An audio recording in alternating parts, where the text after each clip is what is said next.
पुराण का ये जो कहानी है गणेश जी का अवतरण के बारे में, इसके बारे में मन में ऐसा कुछ विचार आ रहे थे। कहानी ये है कि पार्वती नहाने गई। पार्वती ने अपने शरीर का मैल को निकाल करके उसमें एक पुतला बनाया, उसको जान दे दिया, पुत्र बना लिया। शिव जी बाहर गए थे, बाहर से जब लौट के आए ये बालक खड़ा हुआ था ताकि पार्वती नहा रही थी। तो ये बालक ने रोका शिव जी को ताकि पहचानता नहीं था कि पार्वती ने ही तो बनाए उनको।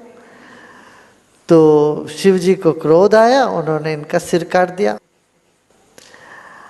और फिर जब पार्वती को पता चला, पार्वती बड़ी दुखी हो गई, अरे मेरा पुत्र का इस तरह से वध कर दिया। फिर शिव जी ने कहा कि कौन सा प्राणी या व्यक्ति उत्तर के ओर सिर रख के सो रहा है वो लेके आओ। जब पृथ्वी में आए सिर्फ एक हाथी उत्तर की तरफ सिर रख के सो रहा था और कोई नहीं सो रहे थे।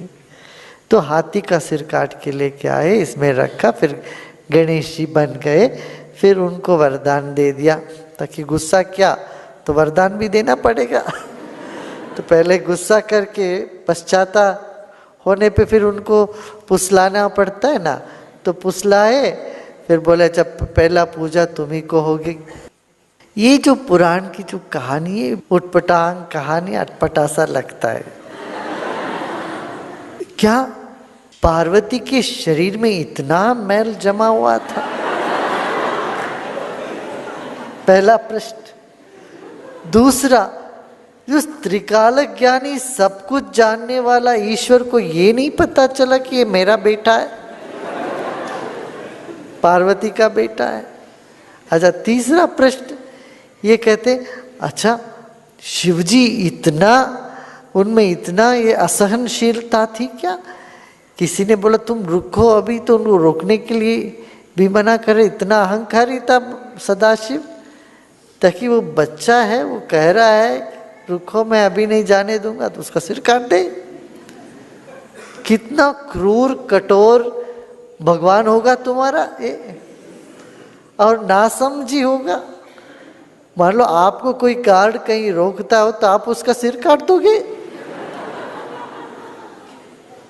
चाहे आप ही के घर का गार्ड क्यों ना हो। माने शिव इतना क्रोधी, असहनशील, अज्ञानी, और पार्वती इतना मैल डोलने वाली और अपने मैल से ये बच्चा बनाने वाली।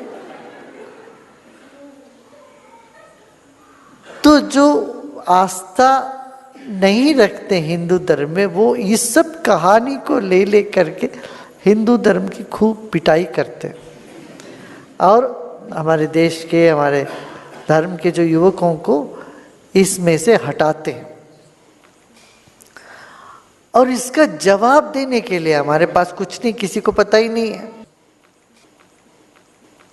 अच्छा, बच्चा का शरीर छोटा है, हाथी का सिर इतना बड़ा है, उसके ऊपर हाथी का सिर रखा, और इतना भी समझदार नहीं है कि ये तो ये चूहे पर कभी चढ़ नहीं सकता है, तो उसका वाहन दिया चूहा।